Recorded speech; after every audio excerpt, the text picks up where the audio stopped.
everyone. Welcome to another episode of Life Stories Unscripted podcast. I'm your host, Viviane, and I'm a doula, a breastfeeding specialist, and a mama coach.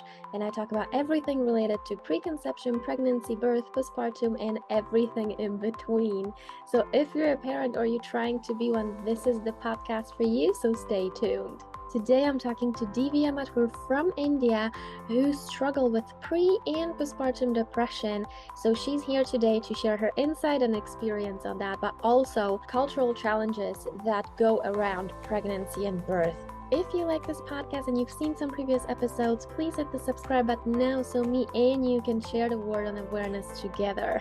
As usually, this podcast is sponsored by Perfecta Placenta, located in Beverly Hills, which is a placenta preserving company. So if you would like your miracle organ to be preserved and get 2 extra gifts in the form of a stretch mark cream and a diaper bag, please use my promo code Viviane. And for more information, I can be found on LinkedIn or Facebook under my name, which is Viviane Shima, or via my email address, which is birthwithviviane@gmail.com. I'll be excited to hear from you. Without any further ado, let's talk to Divya. Enjoy.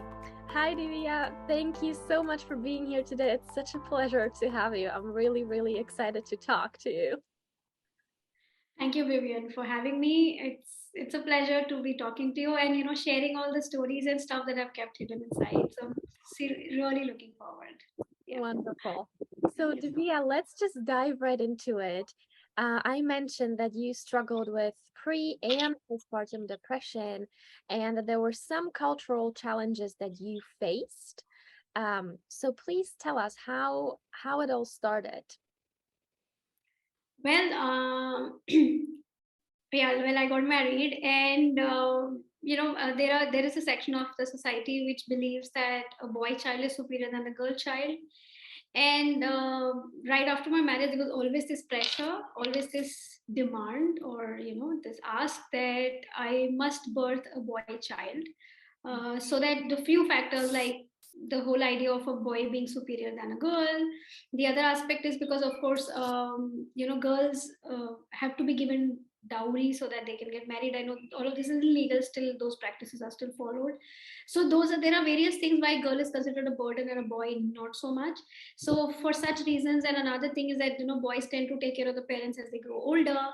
So there is this it's like an investment you're making today, and then eventually you redeem the investment at some point in time, so stuff like this. And there are many other reasons that kind of come together to say that birthing a child is kind of putting the family name forward, building up a security, also making a less taxing journey. So there was an overall ask for a boy child. And yes, so that was what I was dealing with in terms of pressure, until I got pregnant and until I delivered my child.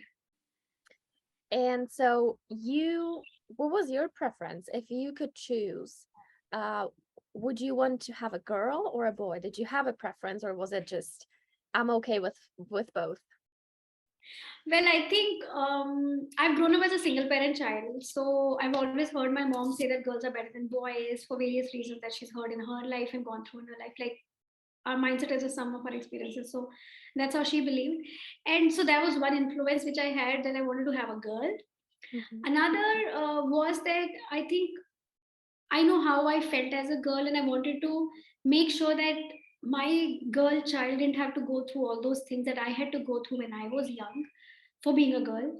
So just wanted to add to a girl's experience in a better way as a mother. And I think for also a fair part of my life, I did not have a gender bias. I just had a little preference. I did not have a bias. I'm very sure about that. It was a preference that if I had a girl, I would dress her up. If I would have a girl, I would just kind of put all those lovely ribbons out here. Those things. I think those excitements of just doing more with girls in this way. Or maybe having frocks and flaring things, and so just those cute things. That precisely was on my mind when I was wanting to be a mom. Yeah. Wonderful.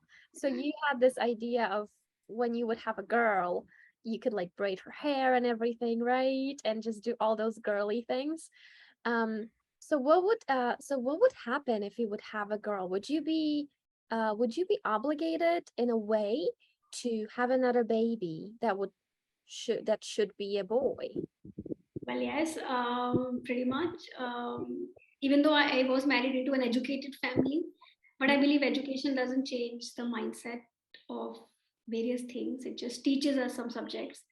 So, yeah, I would be pressured into having a boy until a boy would have come across. How many children did you want in it, like initially? I think one, One. So one, yeah, would you say that the stakes were quite high from your perspective, that yeah. you want a girl, or like you would like a girl so you could do all those things, but then at the other hand, maybe you should have a boy just to fulfill your needs and wishes, that you just want one baby? Very true. Yeah, it was, and yeah, it was. I think it just kind of felt like a fight. Like there are two teams fighting over a boy and a girl. That's the way I kind of had that feeling. Overall, yeah. So how did you feel when you found out that you're pregnant? And because we talked that I talked a little bit that you struggle with prenatal depression. Was this a factor to it, that you were pressured into having a boy, and you having this internal conflict of boy versus girl? That, do you think that was a contributing factor to your pre and postpartum depression? It was. It was. Even though I was not very gender biased, but the whole bias that I faced as a woman, of only, the family wanting only a boy, it was a huge pressure, and that really put me into the depressive phase. Because first was that they at some point wanting a girl became a revenge act. Mhm. It did not anymore was a wish. It wasn't anymore a wish. It became a revenge act, that if they want a boy, I want a girl. Okay, Right. so uh, the whole phase of until we had the gender reveal, the whole phase was about, is God listening to me or is God listening to them? Right. So it was more about that, is my body carrying what I want, or is my body carrying what someone else wants? So the depression was a lot about, what am I holding in my body at this point, and that I didn't want a boy because they wanted a boy. So the fight was not anymore about the girl or boy. The fight was about, I didn't want what they wanted. Right. The And bias said. right. So this was the start of things, or this was the start where things started to go a little bit askew, right? Yes, yes, and they did, and I was depressed in my pregnancy, and out of that depression, I had certain physical conditions which made my pregnancy a difficult one. So how did you navigate through this period? What did you do?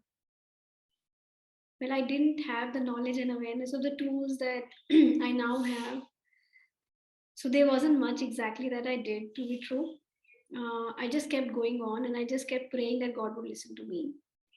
I think that's what I did, and just somehow passed my time. It wasn't a very organized way, like I think I didn't have knowledge of so many things then. And I'm talking, my child is now 11, so I'm talking 12 years back. I did not have the knowledge that I have today, or the expansion that I have available to me in terms of coaches and support.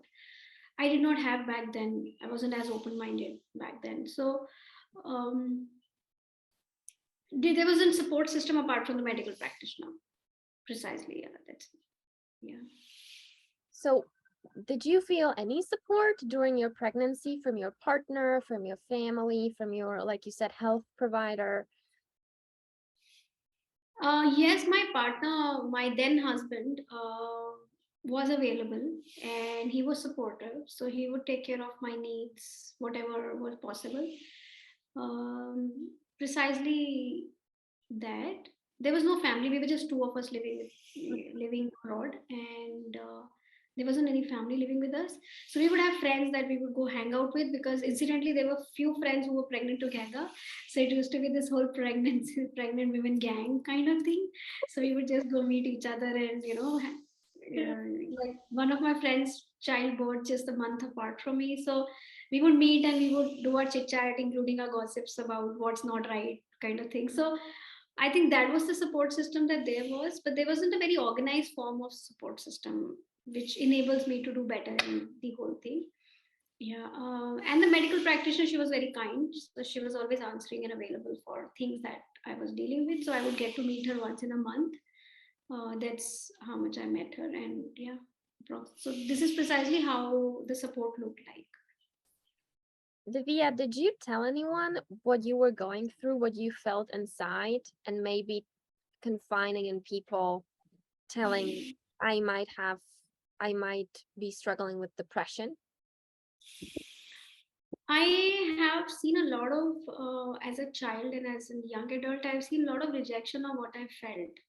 So by the time I was pregnant, I did not feel like I had to even mention this to everybody because I always felt that I'm an outlier. Mhm. And none of what I say makes sense. And it probably is like every time I tell someone, they just either ignore it or reject it.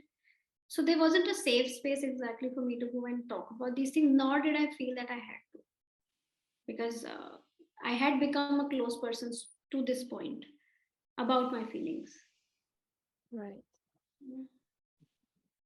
This is, I mean, I love that you're sharing. It's just very, it's powerful. It's a powerful transformation what you went through because I believe, pregnancy and birth and everything that goes with it, it should be a happy and a joyous time, right? A mother should enjoy that. A mother should be excited to welcome her baby and see the baby for the first time, hold the baby for the first time. And I can only imagine how much pressure that was putting on you, that you could not, you didn't feel like you can tell anyone how you're truly feeling. How did that change over the years? Are you able to share how you feel today? Oh yes, all the time. It took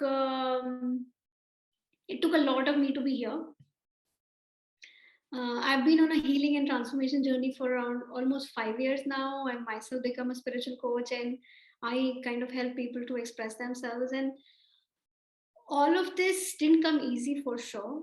Uh, but I'm really happy that I have the tools, the people, the resources available to me where I can be, going every time I'm not in a good space, right? Or maybe I have a mental fog, maybe I have an emotional crisis going on. I can reach out to people and find a safe way to express it rather than being angry and breaking things. Because I was this person who would get angry and just end up breaking things because I did not know a safe expression of my Right. emotions. And then I think transitioning to this point has really brought me far in terms of knowing that how can I deal with whatever I'm feeling, because emotions are messengers, and I would rather take the message rather than destroy the experience. So it's been very helpful. It's been a great transformation. It's been like a 360-degree journey, completely, like completely. I was a talkative person earlier, and now I'm a very informed person. So I feel it's a very different place to be in. Yeah. So what changed? What had to change? Was there a turning point in that I'm sure there was, but I'm asking, what was the turning point for you? Well, I was in a toxic marriage which I couldn't recognize. Hmm.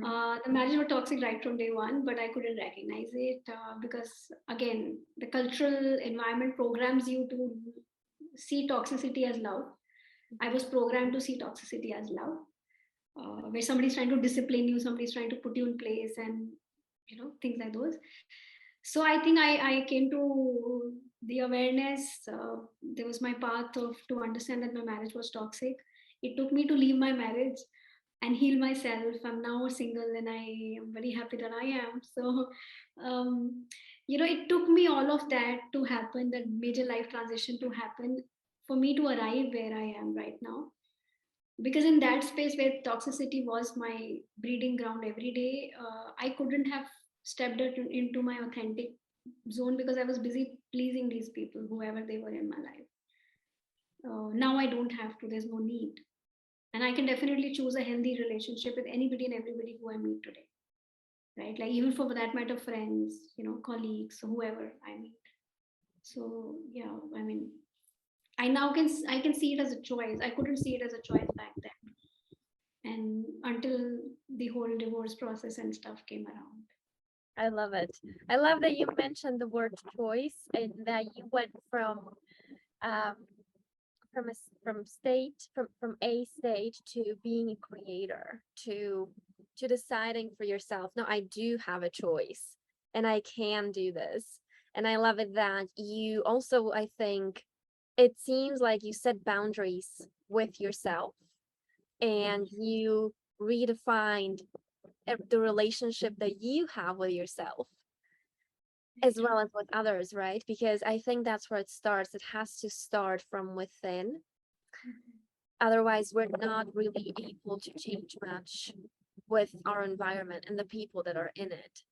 So this is wonderful, a wonderful transformational story. But Divya, I'm gonna rewind a little bit. Um, could you tell me a little bit about your birthing experience? How was that when you struggled with like prenatal depression and then going into birth? How did you feel? How was that like for you? Well, I'll just take you a moment, like of one place before the birth would be that at fourth month I had some difficulty in my stomach because of some digestive issues, I believe, and then I thought this was like some pre-onset of labor or something like that because it was excessive pain, and we had to see the doctor. And when they scanned, they because yeah, so they immediately told us that it was a boy, right? And I think the world came shattering down for me then. And from here onwards, I stopped looking forward to birth. Mm-hmm. From here onwards, I would, I was angry on God. I was angry on the fact that my body is being used for someone else's purpose and things like that. I know these are all, these don't make, I totally adore my child. Like, I totally love him. I always have. But the point is that conditioning kind of brought me to a point where I couldn't tolerate my own kid. Like, I couldn't look at him and stuff like this. So, um, birth journey was a little difficult overall.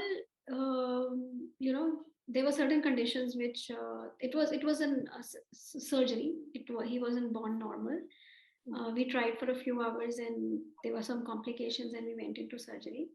And otherwise, he was a healthy baby completely, like a healthy, happy baby, and his eyes were open right when I saw him. Birth experience was a little straining for me because I did not have a partner who I could depend on. Mm-hmm. So when I went into the, so until we were in labor room and the husband was with me, it was okay. I still had someone to talk to. But when I was moved to the operation theater, I think that's the time I felt very alone and I felt very unsupported because there was only medical staff there, and I was anesthesia was down the waist, so I was awake. I was able to hear the process, not see, I can say, but at least hear the process. I would hear them talking. Yeah, so that was very lonelier journey to birth him, but everything changed the moment I saw him. When they handed over him, we kept him here, and like the world changed. It was a transformation in that second and that moment, and I was so grateful because at some point I started to believe that I would not make it through the delivery. Like I'll die in between.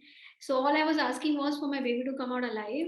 And the moment I saw him alive, I just told myself, okay, fine, now I can go. He is alive, he is fine, he is healthy. Um, so birthing was difficult and miraculous in its own way. It was like a new world open to me. Until he was inside and I was going to give him birth, I was not able to accept him. But the moment he was, that first moment he was kept here on me, I have no idea where that love came from. And I know, like, a lot of women talk about this when they just suddenly start loving the kid, right, without realizing where this was, like where the love was.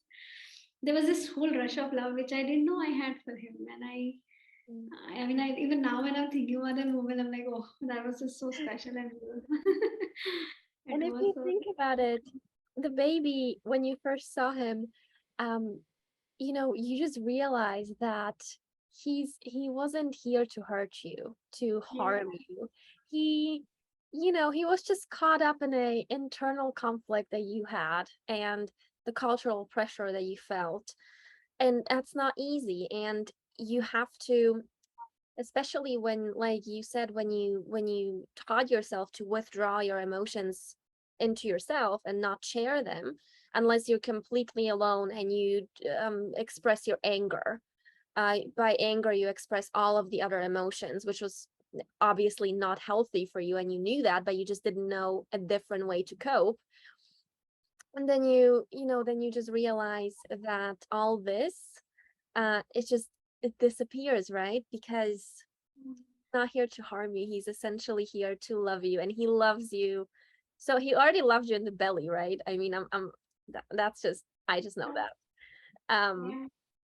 but Divya, do you think that when you said that you tried to have a natural birth, and then I mean, all births are natural, but you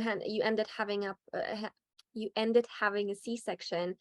Um, do you think that maybe your body and that your mindset were hindering you in having the natural birth? Like you almost didn't want to birth the baby because of what you said earlier, that once you knew it was a boy, a whole different internal conflict started to arise in you.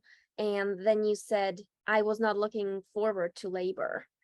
Do you think that this mindset affected how your birth experience? Do you think it affected your birth experience? I think knowing what I know now, and as you're telling me, it just is a new level of awareness which is opening up.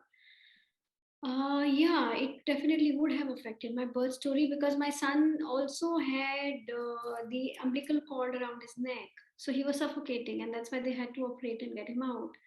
So, of course, now that we are talking about this journey and we're getting into those parts, it feels very true that my mindset kind of put my delivery in that space.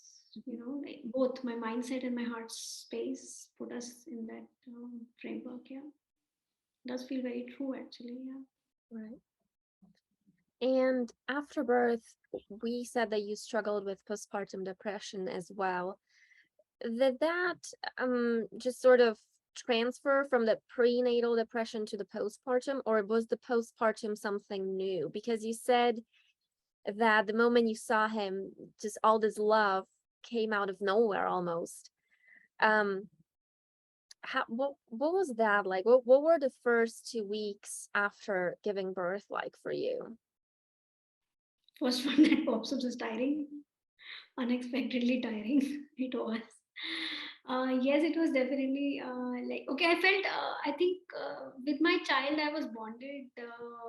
Breastfeeding has been a very very elementary part of my journey with him, and I think it will always remain very special, that breastfeeding aspect of our mother child journey, very special for me, and I feel for him as well. He may not remember it now, but for him as well. But at the same time, I would say that every time I saw my in-laws and extended family, the trauma would get triggered, and I Mhm. would really start hating on my child, because then, and it wasn't like hating on my child, hating on, I think, the same story, hating on the fact that their dream was fulfilled through me, Mhm. Right. right? And I think at some point I couldn't detach from that narrative. Right. I couldn't, like, I just couldn't detach from that narrative, and I kept thinking that what am I supposed to now do to, feel in my body that this is my body supporting me. Right. I know that's just a story that I've told myself over and over again, but that was exactly where I was at. And another thing that happens is, culturally, again, there are certain things which happen, that the woman is supposed to get up next day and start doing household chores, which is not true. Your body needs to revive, your body needs to come back to space. The other thing is that when I would breastfeed him, I would be blamed that I'm not spending time with the family. The point was that when I'm breastfeeding him, I wanted that time to be with him. It was our space, it was my mother and child space, and there was this whole cultural chaos, which was really heavy for me to deal with. So I think for the first few days of life, I actually had thoughts of killing him. I didn't want to keep him. the belongingness took time to come, wasn't immediate. That love came when he was given to me when he was birth, because I thought I am going, like I'm dying and he should survive. Whereas when we came back home, another kind of chapter opened up, or another level of things opened up, which I didn't want to be there. I didn't want him to be there. You know, yeah, so there were thoughts that I would feel like, just throwing him down from the building or things like that. Not harmed him in any way at all. I was very kind towards him, but at the same time, these were thoughts that would run on my mind. And while I think back, a lot of this was to do with, again, the cultural chaos that was created um, because a boy was now in the house. So there were different conversations that would happen, and that would disturb me, because that was in a way a rejection of me as well, because I am a girl, right? So there was a indirect rejection that I was hearing when the boy and girl story was being told in different ways. The other thing was about lack of support. I didn't really have anyone to support me. My mom joined me initially, but she was herself physically so unwell that most of the work I was only doing, and we did not have a house help who was taking care of things. So with my partner going to work and my mom not being able to manage a lot of things, so most of the responsibility of doing everything and managing the child and managing myself I was doing, and that right from day two, because we came back home on day two. So I feel that I didn't get the nourishment and the nurturing and the support that I ideally would have needed to recover from whatever changes that happen in the body. I was a cranky woman then. I was cranky. I would get irritated very fast. So, from my understanding, you didn't reach out to anyone, right, with how you were feeling. No. So, what did you do? What changed, Divya? How did you go through this? This is a lot that you were, that you had on your plate. I just went through it one day at a time, I guess. Yeah. Did you find any coping mechanisms throughout? Looking at my child and playing with him was a big support. When I would see him healthy and happy, it was a big support. I think that's it. Apart from that, there wasn't any coping mechanism as such. Mhm. Exactly, not really. I mean, not that I can remember at the moment. I was super fond of breastfeeding, so that really used to soothe me and him, because we would bond, I think, with the physical touch. Probably my love language is physical touch, so maybe that just takes care of a lot of things. Yeah. That's wonderful though, because like as you're saying this, that you were breastfeeding and that really helped you. I I do believe that that was your coping mechanism in a way, because um it's even recommended for mothers who do have the baby blues, and it might be, something more than just that it might be some form of a mild depression. It is recommended for them to breastfeed if they can and as much as they can, because it helps the bonding and the relationship. It really really helps. It's a medicine on its own, so I'm really happy that you just were listening to your body. Your body was um taking you somewhere, like, do this is helping me, and you were. So I love it how, even though you tried your best not listening to your body and shutting out your thoughts and feelings and emotions, I love that your body was stronger and or strong enough to tell you, do this. This is Yeah. helping me. This is helping my body. This is like helping me, but this is also supporting the mindset and the mental health. And I think that is really, really important. And thank you for sharing this, because I think this is very important to share. Thank you. Divya, tell us, what do you do and where can people reach you? Well, I am a spiritual life coach. So I help people on when they're really dealing with their dark night of the soul, the worst part of their lives. Yeah, mostly that. And I am actually, I support a lot of people with their relationship issues because that's been the biggest chunk of my life. That's what has led me where I am today. And self love, like I enable them to step into self love and become the best version of themselves. How can they reach me? I can be found on different social media. My full name is Divya Madhur, so they could Google it by that and they could search by that. And I have a website called divyamadhur.com, so people can definitely visit my website. It is divyamadhur.com. So they can visit this website and connect on any kind of social media. Links are all available, so they can reach out there and drop me a ping, and we can get talking. Wonderful. Divya, this has been such a pleasure. Thank you so much. I mean, I learned a lot. I didn't know that there are places in the world with um, cultural, like, putting cultural pressure, like, that's a bad wording.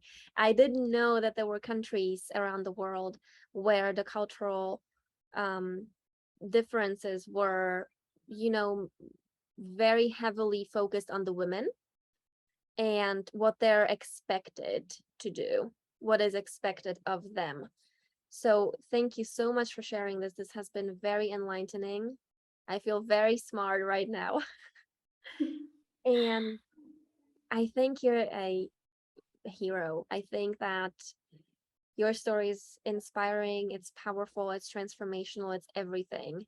And I think you're the perfect example of, hitting rock bottom and on your own you bounced off of it and now you're helping other people, and I think that is the best you can do because you know what it feels like. You've been there, you've been in that dark place in your mind and physically, and you've seen it, you feel it, and now you can help people to overcome it and heal. And I think healing is, I think that's the word here that makes the difference, because like you said, you can shut things out. You don't have to talk about it, but it doesn't mean you're okay. It doesn't mean you're healed. I think it's even, I think it's the opposite. I think you're hurting yourself more by not allowing the flow. Very true, very true. I think I wouldn't be here without the healing and the healers that I met on my way. I wouldn't be here at all, because healing's transformed my life thoroughly, and just the opposite of what I used to be. And you know what? Interestingly, I mean, I've been so grateful that we met and we talked, because I think there are parts of my motherhood journey, the intimate parts of that journey, that I haven't even come face to face. I was very emotional in between when you were talking, you were asking me something, and it just felt like, wow, like I'm acknowledging that this happened. That's it. Like, yeah, I mean, thank you so much. Thank It you just so much. so, This is just so yeah. wonderful. I'm so happy I could have met you and talked to you about this. And I'm very, very grateful that you were willing to share. And I'm absolutely positive this will help so many women and even partners, no matter where they are and whether they're listening or watching. I'm pretty sure this will help so many people. Very true. So yeah. So Thank you thank so you, much. Divya, so much for today. And I hope we can stay in touch and keep helping other people. You're doing it. It's great. Thank you so much. This is really like really deep. I mean, I'm still can't, I'm still into that feeling of going back into that time 11, 12 years back and reliving it. So it's been beautiful. Thank you so much. Well, thank you. I appreciate it. And such wonderful words.